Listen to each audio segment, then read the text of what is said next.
Morfologi adalah cabang ilmu bahasa yang mempelajari struktur kata dan bagaimana kata tersebut dibentuk dan dimodifikasi. Secara terminologis, morf artinya bentuk dan logi artinya ilmu. Secara garis besar berarti morfologi adalah ilmu tata bentuk atau ilmu bentuk. Kemudian, yang selanjutnya ada kategori morfologi. Kategori morfologi ini dibagi menjadi 3 bagian. Yang pertama itu ada isinya, yaitu kata benda, yaitu kategori kata yang menunjukkan nama, orang, tempat, dan benda. Misalnya al-baitu yang berarti rumah. Kemudian yang kedua ada fi'il yang berarti kata kerja, yaitu kata yang menunjukkan aksi atau kejadian.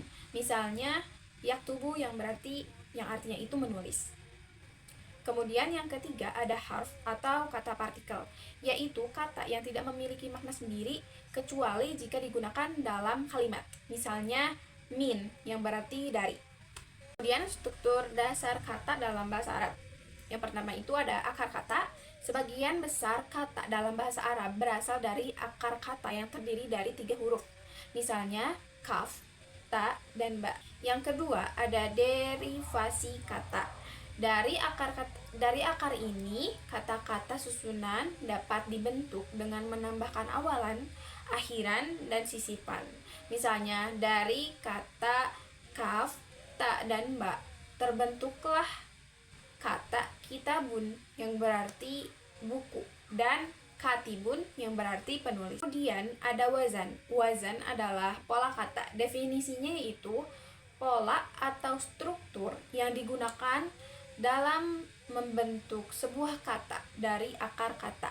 Contoh dari wazan sendiri itu adalah pola fa'ala yang berarti melakukan, adalah pola dasar yang umumnya digunakan kata kerja yang terbentuk dari akar kata. Dengan pola ini dapat berubah menjadi fa'ilun atau fa'il yang menunjukkan pelaku dan maf'ulun, maf'ul untuk menunjukkan objek.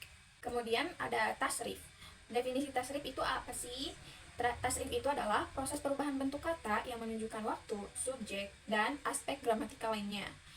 Misalnya contoh tasrif itu ada kata kerja kataba yang artinya menulis, berubah bentuk menjadi yaktubu yang artinya sedang menulis atau present atau sekarang. Kemudian berubah lagi menjadi kataba yang artinya telah menulis atau past atau sudah. Kemudian berubah lagi menjadi uktub atau tulislah yang berarti imperatif. Kemudian ada i'rab. I'rab adalah tata bahasa. Definisi dari i'rab sendiri yaitu perubahan akhir kata dalam bahasa Arab yang terjadi karena fungsi kata dalam kalimat. Contoh dari i'rab itu sendiri, contohnya dalam kalimat kata kitab, buku, bisa berubah menjadi kitabun dan posisinya berubah menjadi subjek, kemudian berubah menjadi kitaban yang posisinya berubah menjadi objek, dan kemudian berubah menjadi kitabin yang posisinya berubah menjadi setelah preposisi, tergantung pada posisinya dalam kalimat.